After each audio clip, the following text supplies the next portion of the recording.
Assalamualaikum warahmatullahi wabarakatuh. Salam sejahtera bagi kita semua. Puji syukur kita haturkan kehadirat Tuhan Yang Maha Esa atas segala nikmat yang telah diberikan.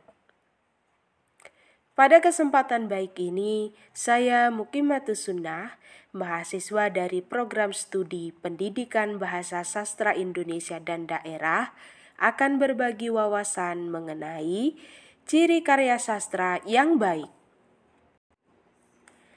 Pembaca atau penikmat karya sastra memiliki selera dan kriteria karya sastra yang berbeda, sehingga sulit untuk menentukan apakah suatu karya sastra itu baik atau tidak. Menurut Wahyudi Siswanto, terdapat 8 ciri-ciri karya sastra yang baik. Karya sastra yang baik tidak harus memenuhi seluruh ciri-ciri tersebut. Bisa saja hanya memiliki 1, 2, atau beberapa kriteria yang disebutkan. Ciri pertama, karya sastra dapat mengkristal. Karya sastra yang baik adalah karya sastra yang mengkristal atau dapat melampaui ruang dan waktu. Hal ini menandakan bahwa karya sastra tersebut dapat diterima oleh pembaca, bahkan dikenal sampai sekarang. Seperti karya sastra ciptaan Barah Rusli berjudul Siti Nurbaya yang dapat melampaui ruang dan waktu sehingga dapat diterima oleh pembaca dan dikenal hingga sekarang. Ciri kedua, memiliki sistem yang bulat dalam sistem bentuk, bahasa, dan isi. Karya sastra harus memiliki 4 hal untuk memiliki sistem bentuk, bahasa, dan isi yang bulat. Pertama, unity atau keutuhan. Setiap bagian dari karya sastra harus mendukung keutuhan karya sastra tersebut. Kedua, balance, keseimbangan. Unsur-unsur dalam karya sastra yang baik memiliki ukuran maupun bobot yang sesuai dengan bentuk dan fungsinya. Ketiga, harmoni atau keselarasan.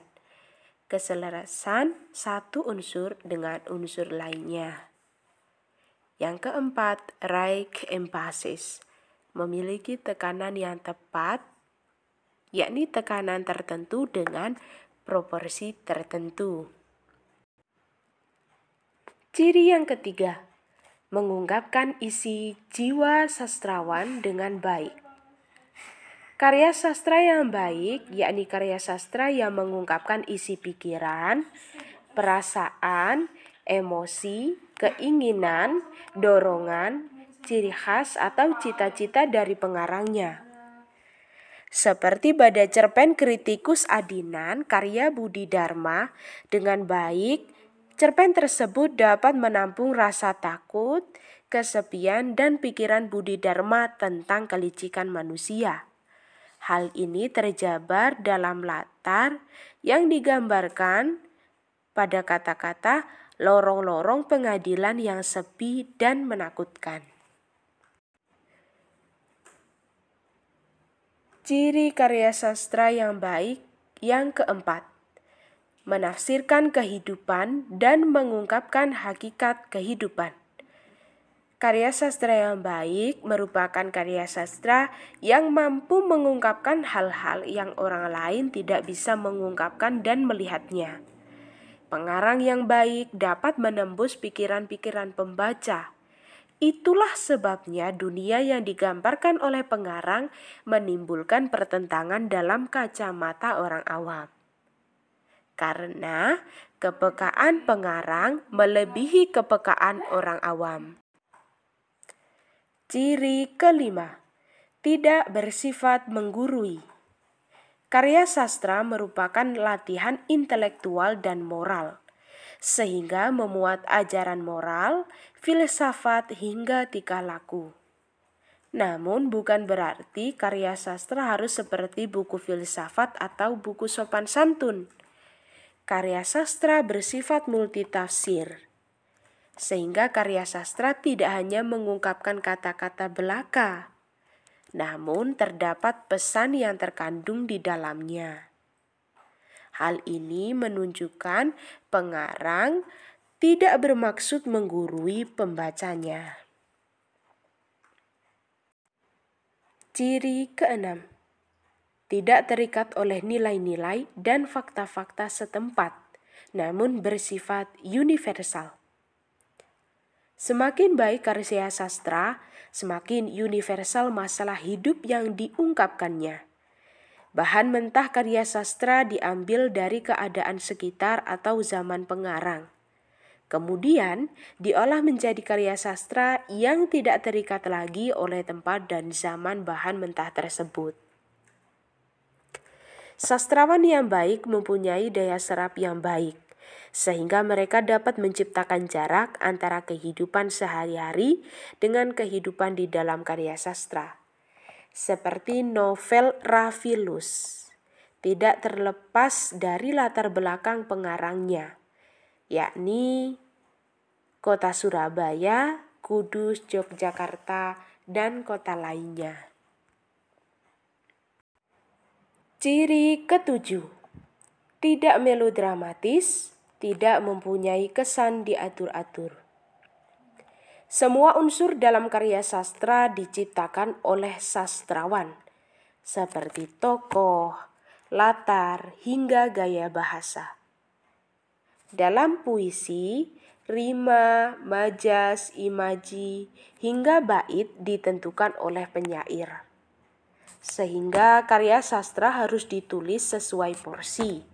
Jangan sampai diri sastrawan terlalu menonjol pada karya sastra karangannya sendiri.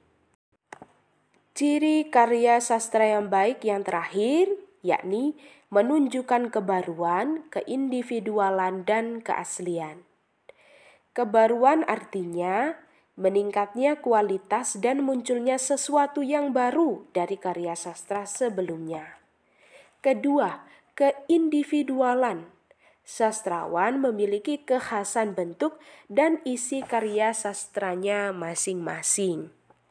Seperti Sapardi Djoko Damono akan berbeda gayanya dengan puisi yang diciptakan oleh D. Zawawi Imron, Abdul Hadi, atau Taufik Ismail.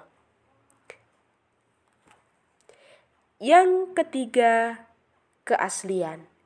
Keaslian dalam gagasan, bentuk, dan keaslian mengolah dan menyampaikan isi. Karya sastra yang asli tidak menciplak karya orang lain. Adapun penyair yang memenuhi persyaratan kebaruan, keindividualan, dan keaslian adalah Khairil Anwar. Lalu juga ada Sitor Situmorang, Ajib Rosidi, dan Rendra. Di bidang prosa, sastrawan yang dianggap menonjol antara lain ada Putu Wijaya, Danarto, dan Umar Khayyam.